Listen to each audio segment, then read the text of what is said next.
નમસ્કાર, હું રેશમા અમારા ખાસ કાર્યક્રમમાં આપનું સ્વાગત કરું છું। તો આજે વિશ્વ માતૃભાષા દિવસ અને તેની ઉજવણી દરેક જગ્યાએ થઈ રહી છે। આપણું ઘર પરિવાર જ ખરા અર્થમાં તો માતૃભાષાનો જીર્ણોદ્ધાર કરી શકવા સમર્થ છે તેવું આપણે કહીએ તો તેમાં કંઈ જ ખોટું નથી। વિશ્વ માતૃભાષાની ઉજવણીનો મુખ્ય ઉદ્દેશ્ય ભાષા અને સંસ્કૃતિની વિવિધતાને સન્માન આપવું તથા માતૃભાષાને જાળવી રાખવાના જે આપણા પ્રયત્નો છે, જે પ્રયાસો છે, તેને આપણે ખૂબ જ સફળ રીતે પૂરા પાડીએ તે એક મહત્વનો ઉદ્દેશ્ય છે। માતૃભાષા, વિશ્વ માતૃભાષા એટલે દરેક વ્યક્તિ જે પોતાની માતૃભાષા છે તેમાં ફક્ત એક આપણી ગુજરાતના છે આપણે એટલે આપણી ગુજરાતી છે, તેવી રીતે અલગ અલગ રાજ્યમાં જે છે અલગ અલગ જગ્યાએ જે પોતાની માતૃભાષા જે છે મધર ટંગ જેને આપણે કહીએ છીએ તેના વિશે તેને જાળવી રાખવા, તેનો ઉપયોગ કેવી રીતે થાય છે અને આવનારા સમયની અંદર તેને બચાવવા માટેના જે પ્રયાસો થઈ રહ્યા છે તેના વિશે આજે આપણે ચર્ચા કરીશું। તે સાથે સાથે ગુજરાતીની જો અહીંયા વાત કરીએ તો ગુજરાતી એટલે એવી કે સપનાઓ પણ આપણને માતૃભાષામાં આવે એટલે આપણને ગુજરાતીમાં આવે, તો દરેક લોકોના જે માતૃભાષા હશે તો સપનાઓ તેમને પોતાની માતૃભાષામાં આવતા હશે એટલે એટલી અસર આપણી માતૃભાષાને। અને જે પ્રમાણે આપણે જોઈએ કે પોતાના ઘર પરિવારની અંદર એક માતા એવું વ્યક્તિ હોય છે આપણા ઘરમાં કે જે આપણું બધું જ પૂરી દુનિયા એક માતાને આપણે માનીએ છીએ અને તેના પાસેથી જે શીખીએ છીએ તે આપણા જીવનની અંદર કામ લાગે છે। તો માતૃભાષા પણ આપણે માતા પાસેથી મળેલી આપણને ભાષા હોય છે અને તેના થકી જ આપણે આગળનો સમય જીવનની અંદર આગળ વધીએ છીએ। આ મહત્વની વાતો, તે સાથે સાથે ગુજરાતી ભાષાનું મહત્વ, તેમાં રહેલી અમુક ભૂલો, ઘણી વખત ભૂલો થાય છે, ગુજરાતી ભાષાને આપણે સમજી શકીએ છીએ તેવું જલ્દીથી બોલી શકવા કેટલા સમર્થ છે, આવી અવનવી વાતો કરીશું અને તે સાથે અન્ય માતૃભાષાઓ વિશે પણ આજે ચર્ચા કરીશું। આ ચર્ચામાં મારી સાથે જાણીતા અભિનેતા અને નાટ્યકાર તેવા મારી સાથે સંજયભાઈ ગોરડિયા જોડાયા છે। સંજયભાઈ, આપનું સ્વાગત કરું છું અને મૂળ નિવાસી પોલેન્ડ પણ આપણા ભારતમાં વસેલા અને ગુજરાતમાં વસેલા એવા યોગાનંદ શાસ્ત્રી છે અમારી સાથે જોડાયા। આપનું પણ યોગાનંદજી સ્વાગત કરું છું ગુજરાત ન્યૂઝમાં। જી જરૂરથી। સંજયભાઈ, સૌપ્રથમ તો આ જે આપણે આજે કાર્યક્રમ કરી રહ્યા છે તેમાં એક કાર્યક્રમની અંદર જ એક ગૌરવ છે કે એક એવું વ્યક્તિ આપણી સાથે જોડાયેલું છે, તો આપણે બંને થકી તેમનું આપણે આજે સ્વાગત અહીંયા કરી રહ્યા છીએ।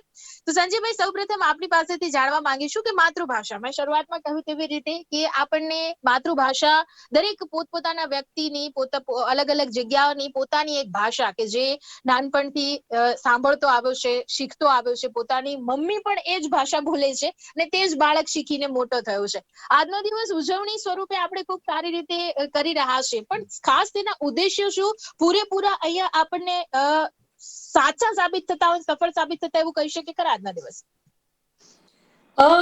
એવું છે રેશમાબેન કે તમારી જે ભાષા છે ને જે એ પેટની ભાષા જ્યાં સુધી હશે ત્યાં સુધી તમારી ભાષા જીવશે। પેટની ભાષા એટલે કે તમે આ ભાષાનો ઉપયોગ કરીને તમે તમારી રોજીરોટી કમાશો તો જ તમને આ ભાષા તમને ગમશે, તમે એને વધુમાં વધુ શીખવાનો પ્રયત્ન કરશો। ભાષાનું પહેલું કામ એ સાહિત્ય સર્જવાનું કે કવિતાઓ લખવાનું કે અલંકારના ઉપયોગ કરવાનું નથી। ભાષાનું પહેલું કામ કોમ્યુનિકેશનનું છે। અખાએ બહુ સરસ કહ્યું છે કે ભાષાને શું વળગે ભૂર, રણમાં જીતે એ શું। એટલે તમારે ખાસ કરીને ગુજરાતમાં તો સરકારી ભાષા ગુજરાતી છે, એટલે ધારો કે કોઈક કેરાલાથી માણસ આવ્યો હોય કે તામિલનાડુથી આવ્યો હોય કે કાશ્મીરથી આવ્યો હોય, એને પણ ગુજરાતમાં જો એને ઠરીઠામ થવું હોય, ગુજરાતમાં એને જો વ્યવસાય કરવો હોય કે નોકરી કરવી હોય તો ગુજરાતી શીખવું જ પડે। સેમ રીતે હું અત્યારે મહારાષ્ટ્રમાં છું તો મને મરાઠી આવડવું બહુ જરૂરી છે, એના વગર મારું કામ આગળ નહીં વધે।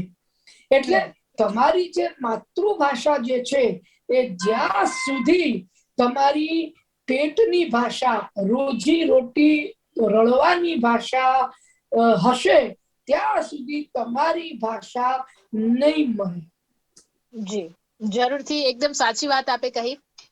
યોગાનંદજી, જે પ્રકારે માતૃભાષાનું જે મહત્વ, આજે વિશ્વ માતૃભાષા દિવસ છે તેની ઉજવણીના ભાગરૂપે આપણે કાર્યક્રમ આપણે કરી રહ્યા છીએ, આપ શું કહેવા માંગશો માતૃભાષા વિશે? सबसे पहले तो मैं क्षमा चाहूंगा कि मैं गुजराती लोगों की मातृभाषा बोल नहीं कोई पाता हूँ, समझ में आती है। जी मातृभाषा वो एक अपना शरीर जैसा होता है और दूसरा भाषा कपड़ा जैसा होता है। दोनों जानना जरूरी होता है। शरीर का ख्याल खास कर रखना चाहिए। ऊपर कपड़े से आप इसको ढक सकते हैं तो सुंदर और सही दिख सकता है, पर यदि अपनी मातृभाषा पकड़ न हो, कोई अपने घर में खिचड़ी भाषा बोलता हो, किसी अपनी जो मूल भाषा है उसको नहीं जानता हो, वो दूसरी भाषा भी ठीक से नहीं जान पाएगा, ना कि वो कोई भी भाषा को ठीक से जान पाएगा। इसलिए मातृभाषा को सर्वप्रथम जानना जरूरी है। पोलैंड की जो मेरी मातृभाषा है वो पोलिश लैंग्वेज है, पोलिश भाषा है, हम लोग पोल्स्की भाषा बोलते हैं। तो वो भाषा इस समय पोलैंड में हर जगह पढ़ाई जाती है। उस भाषा के रक्षण के लिए बहुत से नियम भी गवर्नमेंट ने बनाया कि सभी गवर्नमेंट के डॉक्यूमेंट उसी भाषा में सिर्फ हो सकती हैं, कि 12वीं तक सभी स्कूलों में अनिवार्य है अपनी मातृभाषा को पढ़ना। मध्यम अपनी मातृभाषा होती है हर चीज का। लगभग ज्यादातर देशों में ऐसा नियम होता है कि अपनी मातृभाषा को विशेष ख्याल रखा जाता है ताकि बच्चों का, बालकों का मन मजबूत रहे। दूसरी भाषा हम लोग फिर आसानी से सीख सकते हैं यदि अपनी मातृभाषा का अच्छे से अनुभव हो, अच्छे से ग्रामर जानते हो। अतः मातृभाषा बिना जाने, जो कभी कभी यहाँ भारत में, खासकर पोलैंड में अभी धीरे हो गया, लेकिन इतना नहीं हुआ है जितना भारत में, कि लोग आधा किसी विदेशी भाषा में बात कर, आधा वाक्य विदेशी भाषा में, आधा वाक्य अपनी मातृभाषा में करते हैं। उस स्थिति में बच्चा न पहचान पाता है कि गुजराती क्या है और इंग्लिश क्या है। बहुत बाद में समझने लगता है कि ये दोनों अलग भाषा है, नहीं तो लगता है कि सब एक ही है, या अपनी जो भी मातृभाषा है और इंग्लिश। तो ये मानसिक विकास को भी ऐसे साइंटिस्ट बोलते हैं, कई लेख मैंने पोलैंड में पढ़ा, कि यदि कोई भी भाषा ठीक से ना आती हो तो विकास भी, तार्किक शक्ति भी कम होती है। इसलिए मातृभाषा को प्राथमिकता दिया जाता है, क्योंकि मातृभाषा सीखना आसान भी है। कुछ लोगों के लिए भारत में रहते हुए भी मातृभाषा इंग्लिश हो जाती है, वो दूसरी बात है, पर भाषा साथ साथ में संस्कृति के साथ जुड़ी है। अब संस्कृति यहाँ का रहन सहन, वातावरण, व्यवहार के साथ जुड़ा हुआ है। इसलिए ऐसा नहीं है कि हम तुरंत इंपोर्ट कर सकते हैं किसी विदेशी भाषा को और संस्कृति में वो शामिल हो जाएगी, नहीं होगी। इसलिए मातृभाषा का विशेष खास ध्यान रखना चाहिए कि अपने घर में मातृभाषा चले। यदि बच्चों को दूसरी विदेशी भाषा सिखाना है तो उसका या तो टाइम अलग रखो जिसमें सिर्फ वही भाषा चलेगी, या दिन अलग रखो कि उस भाषा में दूसरी भाषा बोलेंगे, लेकिन मातृभाषा का 100% पकड़ होना चाहिए, मेरा कहना है। जी जरूर थी સંજયભાઈ. યોગાનંદજીએ જે પ્રમાણે કહ્યું, ખૂબ સરસ એવું ઉદાહરણ તેમણે આપ્યું છે કે આપણે ગુજરાતી જો બોલીએ છીએ તો અંગ્રેજી તેની સાથે આપણે જોડી દેતા હોઈએ છીએ. પૂરેપૂરું ગુજરાતીમાં વાક્ય હવે તો આપણે બોલી જ નથી શકતા. સંજયભાઈ, સવારથી મેં મારો પોતાનો એક અનુભવ આપની જોડે શેર કરું તો મેં એવું નક્કી કર્યું હતું કે આજે આખા દિવસમાં હું જે પ્રમાણે વિચાર કરું છું એ મુજબ ગુજરાતી શબ્દોનો જ ઉપયોગ કરીશ. પણ એટલા બધા અંગ્રેજીમાં શબ્દો આવતા હતા અને મેં નક્કી કર્યું સાંજે હું બધા જ શબ્દો લખીશ, નહીં તો જ્યારે પણ બોલાઈ જાય છે એ શબ્દો હું જરૂરથી ત્યાં લખીશ કે કેમ નથી ચાલતું. તો સંજયભાઈ, આ વાતને આપણે કેવી રીતે અહીંયા સમજીશું કે એ શક્ય છે ખરું કે આપણે બધું જ ગુજરાતી ભાષામાં બોલી જ શકીએ? બેન, હું તમારી આ વાત સાથે પૂર્ણપણે અસહમત છું. અરે વાહ, સરસ. લો આ પહેલી વાત. હું ભદ્રમ ભદ્રીય ભાષાનો ઘોર વિરોધક છું. ભદ્રમ ભદ્રીય એટલે કે ઠેઠ ગુજરાતીમાં જ બોલવું. હવે તમે જે કહો છો કે ગુજરાતીનો જ ના જ બધા શબ્દો વાપરીશ, તો તમને ખબર નથી કે ગુજરાતી ભાષામાં પણ અસંખ્ય શબ્દો એવા છે કે જે ફારસી ભાષામાંથી લીધા છે, ઇંગ્લિશ માંથી લીધા છે, સંસ્કૃત માંથી લીધા છે. તો ધારો કે અત્યારે હમણાં હું જે એક આખું વાક્ય બોલ્યો એ આખું વાક્ય ગુજરાતીમાં જ હતું એવું તમને પહેલી નજરે લાગે, પણ હકીકતમાં એવું નથી. જી જી જી જી ચોક્કસ, એકદમ વાત કરી. એટલે મુદ્દો એ છે કે ગ્રામર જે છે, વ્યાકરણ જે છે, એ તમારે વ્યાકરણના નિયમો તમારે ગુજરાતી પ્રમાણે બોલવા રહ્યા તમારે. બાકી શબ્દો જે છે એમાં તમારે છૂટ રાખવી પડે. આમાં આ કેવું થાય છે કે તમે દર વર્ષે ઓક્સફર્ડ ડિક્શનરી ગર્વ સાથે કહેતી હોય છે કે આ વખતે અમે ઇંગ્લિશમાં બીજી બધી ભાષામાંથી જે શબ્દો આવ્યા છે જેનો ઇંગ્લિશમાં ખૂબ બધો પ્રયોગ થઈ રહ્યો છે એવા 5000 નવા શબ્દોનો અમે સમાવેશ કર્યો છે, ગર્વ સાથે કહે છે. જ્યારે આપણે લોકો શું કહીશું કે અમે આ વખતે 500 શબ્દ કાઢી નાખ્યા કારણ કે આપણી ભાષાનો નથી. ના, ઇન્ક્લુઝિવનેસ ઇઝ મસ્ટ. કોઈ પણ ભાષા માટે આજે હું તમને કહું કે તમને મોટા ભાગના આજના યુવાનો યાદદાસ્ત બોલશે કે મારી યાદદાસ્ત સારી નથી. હકીકતમાં યાદદાસ્ત જે શબ્દ છે એ આપણે હિન્દી ફિલ્મો પરથી મેળવેલો છે. આપણામાં તો શબ્દ છે યાદ શક્તિ. પણ ભાઈ તું યાદદાસ્ત બોલીને પણ મારી સાથે કોમ્યુનિકેટ કરી શકતો હોય તો મને તારી યાદદાસ્ત શબ્દ સામે મને કોઈ વાંધો નથી. હું જરા તમને સોચીને બતાવું છું. તો એ સોચવું એ હવે હિન્દીનો શબ્દ છે કે મુझे सोचना पड़ेगा. અને કોઈ યંગસ્ટર એવું બોલ્યો કે હું સોચીને બતાવું છું તો તમારે એને ચલાવી લેવું જોઈએ. જેટલું ઇન્ક્લુઝિવનેસ રહેશે ને કોઈ પણ ભાષા કે કોઈ પણ સમાજ કે કોઈ પણ સંસ્કાર બંધિયાર વાતાવરણમાં નહીં જીવી શકે. જી જી ચોક્કસ, એકદમ વાત છે સંજીવભાઈ. આ જ વાતને થોડી આગળ વધારીએ આપણે. તો પછી અત્યારે તમે વાંચ્યું જ હશે કે ગુજરાતની અંદર ગુજરાતીમાં બોર્ડ લખવામાં આવશે. અલગ અલગ પાટિયા જે છે 4 રસ્તા ઉપર હોય છે તેમાં ગુજરાતી ભાષા પણ હોવી જોઈએ તેવું 2 દિવસ પહેલા જ આ પરિપત્ર આવ્યો છે. હવે ત્યારે ઘણા બધા સવાલો એવા થયા કે એક બાજુ આપણે ગુજરાતીને બચાવવાની કોશિશ કરી રહ્યા છે, તે સાથે ઘણી બધી કચેરીઓમાં બધા લેટરો જ અંગ્રેજીમાં આવ્યા છે. કદાચ એવું કહી શકીએ કે જે ગુજરાતી ભાષાનો બચાવવાનો, ગુજરાતીના પાટિયા મારવાનો છે એ લેટર પણ કદાચ અંગ્રેજીમાં હશે જ. એટલે આ જે આપણી કદાચ ઉતાર ચઢાવ જે જોવા મળતો હોય છે એક જ વાતમાં, એમાં ઘણી બધી વખત આપણે હેરાન પરેશાન થતા હોઈએ છીએ. જો સરકાર પોલેન્ડની હોય કે ઇંગ્લેન્ડની હોય કે ઇન્ડિયાની હોય, સરકાર અને સરકારી માણસો બધે સરખા. જી, પણ તમારી ભાષા સરકાર નથી જીવતી રાખતી. ભાષા જનતાથી બને છે, પબ્લિક થી બને છે. બિલકુલ. એટલે સરકાર ગમે તેવા ફતવાઓ બહાર પાડે પણ જ્યાં સુધી તમારી બોલચાલની ભાષા ગુજરાતી છે ત્યાં સુધી ભાષાને વાંધો નહીં આવે. બીજી વાત એ મારે કહેવાની છે કે આપણે ત્યાં અંગ્રેજીનો બહુ જ કોમ્પ્લેક્સ છે મા બાપોને. કારણ કે મા બાપોને આવડે નહીં ઇંગ્લિશ, એટલે એ લોકો ઈચ્છે કે અમારું બાળક છે ને તે નાનપણથી જ ઇંગ્લિશ બોલવા લાગે. અને ઇંગ્લિશમાં બોલે ને બાળક એટલે એને બહુ ગર્વ સાથે એને વધાવી લે. ખોટું છે, આ ખોટું છે. યોગાનંદ ભાઈએ બહુ સરસ હમણાં કહ્યું કે તમે તમારા બાળકો સાથે ઘરમાં માત્ર ગુજરાતીમાં વાત કરો, માત્ર ગુજરાતીમાં.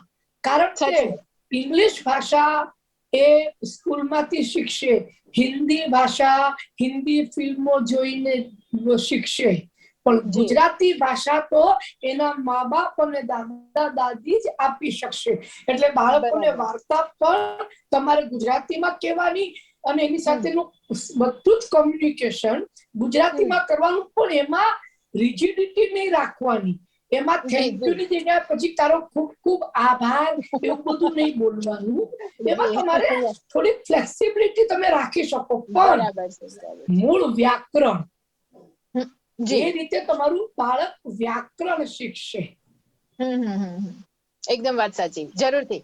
યોગાનંદજી, જેવી રીતે અહીંયા માતૃભાષા બચાવવાના જે પ્રયાસો કહેવામાં આવે છે અને જે કરવામાં આવી રહ્યા છે, એ વાતે આપ કેટલા સહમત થાવ છો કે શું હકીકતમાં આપણે આપણી માતૃભાષાથી, કોઈ પણની માતૃભાષા, આપની પોલેન્ડની માતૃભાષા કે ગુજરાતની માતૃભાષા, અન્ય રાજ્યોની, અન્ય જગ્યાઓની માતૃભાષા છે, તો તેનાથી આપણે અલગ થઈ રહ્યા છે તેવું આપ માનો છો ખરા, કે આપણે તેને ભૂલી રહ્યા છીએ?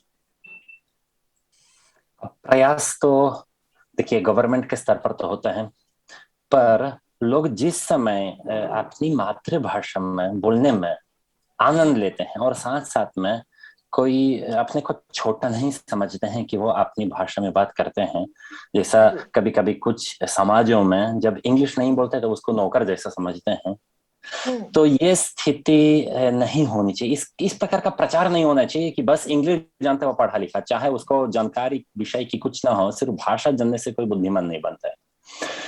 तो ऐसा भाव को कम से कम होना चाहिए। उसमें उस भाव को पैदा करता है वास्तव में मूवी इंडस्ट्री सबसे ज्यादा। इतनी ऐसे दिखाते हैं कि इंग्लिश जानना, आजकल भारत में इंग्लिश है, जैसा पहले यूरोप में फ्रेंच भाषा थी, जो फ्रेंच ना जानता हो वो अनपढ़ माना जाता था।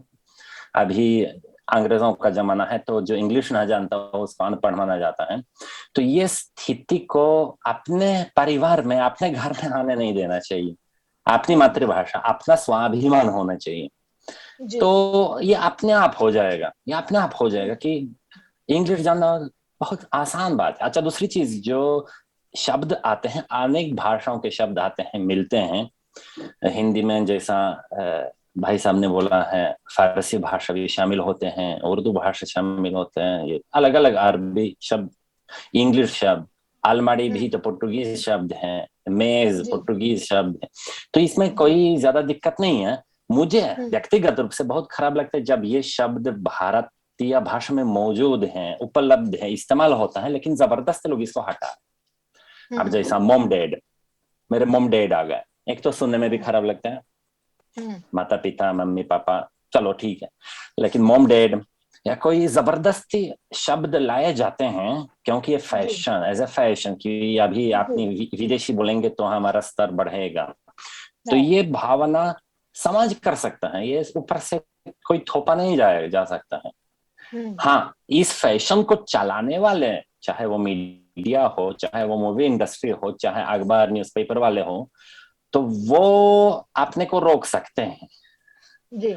लेकिन जबरदस्ती कुछ करेंगे तो उसका ठीक विपरीत प्रभाव हो जाता है। यदि आप बोलेंगे कि गुजरात में हर जगह सिर्फ गुजराती लिखना है और दुकानदारों का बोर्ड उतरवाना शुरू करेंगे गुजराती में नहीं कि इंग्लिश में लिखा है, तो ठीक विपरीत हो जाएगा। इसलिए ऐसे कभी जबरदस्ती नहीं करना चाहिए, उसको एज ए फैशन चलाना चाहिए, एज ए फैशन चलाना चाहिए कि देखो मैं गुजराती बोल रहा हूँ, शुद्ध गुजराती, शुद्ध अपनी मातृभाषा बोलता हूँ। तो ये समाज में इसी का अपने आप का वैल्यू समझना उसके पीछे कारण है कि लोग अपना वैल्यू नहीं समझते हैं, समझ रहे हैं कि अंग्रेज लोग श्रेष्ठ हैं, इसलिए अंग्रेजी आ रही है और ऐसे ही दिखाया जा रहा है। इसलिए अपना, जब ऐसा नहीं कि हम सबसे अच्छे हैं, ऐसी इसकी बात नहीं कर रहा हूँ, लेकिन अपना कीमत अपने जगह पर है, ये समझने के बाद वो लोग इतना पीछे नहीं भागेंगे किसी विदेशी भाषा के। जी જરૂરથી સંજયભાઈ, હવે આ વાતને થોડી આપણે અલગ રીતે જો જોઈએ તો માતૃભાષાથી શું આપણે અળગા છે, તે તો મારો સવાલ છે જ, આપના પાસેથી જાણવું છે, પણ તે સાથે સાથે પ્રયાસો જો થઈ રહ્યા છે તો કઈ કઈ જગ્યાએ થઈ રહ્યા છે અને જો નથી થઈ રહ્યા તો તેના માટે જવાબદાર કોણ છે? પહેલી વાત એ છે કે હું મુંબઈમાં રહું છું, તો મુંબઈમાં રહીને હું કહી શકું કે મુંબઈમાં માતૃભાષા ધીરે ધીરે મૃતપાય અવસ્થા તરફ જઈ રહી છે એવું હું કહી શકું। પણ હું વારે તહેવારે ગુજરાત આવતો હોઉં છું, મહિનામાં 10-12 દિવસ ગુજરાત હોઉં છું એવરેજ, અને ત્યાંનું મારું જે છે એ છે કે ગુજરાતમાં ગુજરાતી ભાષા ક્યારેય પણ મૃતપાય નહીં થાય। હવે વાત આવી એને જીવાડવાના પ્રયત્નો કરવામાં અને જીવાડવાના પ્રયત્નો શું કામ નથી થતા એની ચર્ચા કરવામાં મને એવું લાગે છે કે ગુજરાતી ભાષાને જીવાડવા માટે તમારે તમારો બધો જ સરકારી જે કંઈ પણ તમારો પત્ર વ્યવહાર છે સરકારની પૂરેપૂરી ભાષા ગુજરાતી કરવાની જરૂરત છે. હવે દાખલા તરીકે તમે એમ લખો કે સબ એન્જિનિયર અને નીચે લખો સહાયક અભિયંતા, આમ બે શબ્દ લખો ઇંગ્લિશમાં અને ગુજરાતીમાં, તો મને ખબર પડી જશે કે એન્જિનિયર ને અભિયંતા કહેવામાં આવે છે. બરાબર. હવે આવું સતત તું 5 વર્ષ સુધી વાંચીશ ને પછી એ અભિયંતા શબ્દ મારા રોજબરોજના જીવનમાં પણ વણી લેવામાં મને વાંધો નહીં આવે, કારણ કે મને ખબર છે કે જેમ મને 5 વર્ષ વાંચીને આદત પડી એમ લોકોને પણ આદત પડી હશે. પણ તમારે એને ઇન્ફ્યુઝ કરવાની છે. તમારે હું તમને દાખલો આપું કે ગાઈડ ફિલ્મમાં કદાચ તમે સીન જોયો હોય કે 2 પંડિતો સંસ્કૃતમાં એક શ્લોક બોલે છે અને કે છે કે આનો તું અર્થ સમજાવ, અને દેવાનંદને એ અર્થ સમજાતો નથી એટલે દેવાનંદ સામે ઇંગ્લિશમાં બોલે છે અને એનો અર્થ પેલા 2 પંડિતોને સમજાતો નથી અને મારા હિસાબે બંને ખોટા હતા. યુ સી સંસ્કૃત, તમે એમ કહો છો સંસ્કૃત એટલે દેવોની ભાષા એવું તમે કહો છો આજે, પણ સંસ્કૃતની પહેલા પણ કેટલી ભાષાઓ આવી છે. સંસ્કૃત એક લેંગ્વેજ છે, પૂર્ણ લેંગ્વેજ છે. સંસ્કૃતને તમારે જીવનમાં અપનાવો, પણ હું એકલો અપનાવીશ તો એનો કોઈ જ મતલબ નહીં થાય.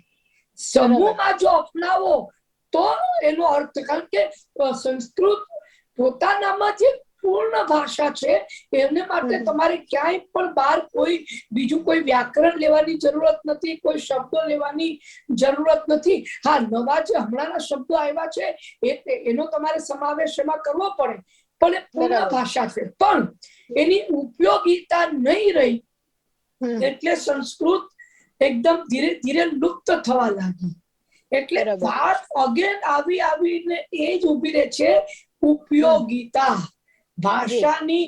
મેં એક ઓસ્ટ્રેલિયામાં હું મારા નાટકનો શો કરવા ગયો હતો ત્યારે એક દાદી મારી પાસે આવ્યા અને એમને મને થેન્ક યુ કહ્યું. એના 2 પોતરા પોતરીઓને લઈને આવ્યા હતા કે તમારા નાટકોને કારણે આ બંને જણા ગુજરાતી ભાષા શીખી ગયા, કારણ કે એમને તમારા નાટકો જોવા ગમતા હતા. આ અગેન આ ઉપયોગિતા થઈ. આ ઉપયોગિતા, આ યુટિલિટી જ્યાં સુધી તમે ક્રિએટ નહીં કરો ત્યાં સુધી બસ આટલું કરો એની મેળે ભાષા જીવશે. બાકી તમે સેમિનાર કરો કે તમે ભાષણો કરો એ બધાથી મારા હિસાબે ભાષાને કોઈ જ ફાયદો થવાનો નથી, એની ઉપયોગિતા વધારે. જી જરૂરથી. યોગાનંદજી, છેલ્લે આપણે પૂછવા માંગીશું, ટૂંકમાં આપણી પાસેથી જાણવા માંગીશું કે સંજયભાઈ કહ્યું તેવી રીતે તેની ઉપયોગિતા ઉપર આપણે ભાર મૂકવાની જરૂરત છે, ત્યારે જઈને આ તમામ પ્રયાસો જે છે સફળ સાબિત થશે. આપનું શું કહેવું છે? देखिए, उपयोगिता भी बहुत बहुत जरूरी है, तभी लोग सीखेंगे. जैसे इस समय इंग्लिश की उपयोगिता के कारण लोग सीखते हैं इंग्लिश को. एक चीज भी बहुत जरूरी है भाषा को, मातृभाषा को बचाने के लिए, कि उस मातृभाषा में आगे बालक बढ़ सके, मतलब पूरी पढ़ाई उस भाषा में कर सके, इंजीनियरिंग पढ़ सके, मेडिकल पढ़ सके, जो उसको पढ़ना है अपनी मातृभाषा में पढ़ सके. ये बहुत जरूरी है. जैसे इस समय अपनी मातृभाषा में किसी को इंजीनियरिंग पढ़ना है तो बहुत मुश्किल है. हो सकता है हो रहा हो, लेकिन बहुत मुश्किल है. ये नहीं बोलते हूँ कि सभी संस्कृत वाले शब्द होने चाहिए या कि हर पार्ट्स के लिए, लेकिन मध्यम अपनी मातृभाषा, उसके कारण काफी लोग उत्साहित नहीं है अपनी मातृभाषा की ओर, क्योंकि आगे जाके उनको इंग्लिश सीखना ही सीखना है, क्योंकि आगे इंजीनियरिंग पढ़नी है. ऐसा नहीं है कि आप अपनी मातृभाषा में आगे बहुत आगे बढ़ सकते हैं, और वो भी भारतीय समाज में भारतीय लोग अपनी मातृभाषा में, अपनी भारतीय भाषा में आगे बढ़ नहीं पा रहे हैं बहुत से फील्ड में. इसमें उदाहरण के लिए मेडिकल फील्ड है. मुझे नहीं पता है कि कोई भी गुजराती में मेडिकल कॉलेज है, हो सकते खुल रहे हो सकते हैं, लेकिन यदि भी है तो बहुत कम है। तो ये उपयोगिता, उसके कारण क्या भी होता है कि जो लोग भाषा सीख नहीं पाते हैं विदेशी, वो विषय को भी नहीं सीख पाते, वो बहुत बढ़िया डॉक्टर बन सकते हैं, लेकिन भाषा विदेशी सीखने में उनका पकड़ नहीं हो सकता है, तो भारत को एक डॉक्टर कम पड़ जाता है। एक असली ज्ञानी आदमी भी आगे नहीं हो पाता, अपनी ज्ञान को विकास नहीं, अपनी रुचि को विकास नहीं कर पाता है, क्योंकि कोई पढ़ाने वाला नहीं है उसको अपनी मातृभाषा में। तो ये बहुत जरूरी है कि मातृभाषा में पूरा पाठ्यक्रम हो, वो अपने आप होगा।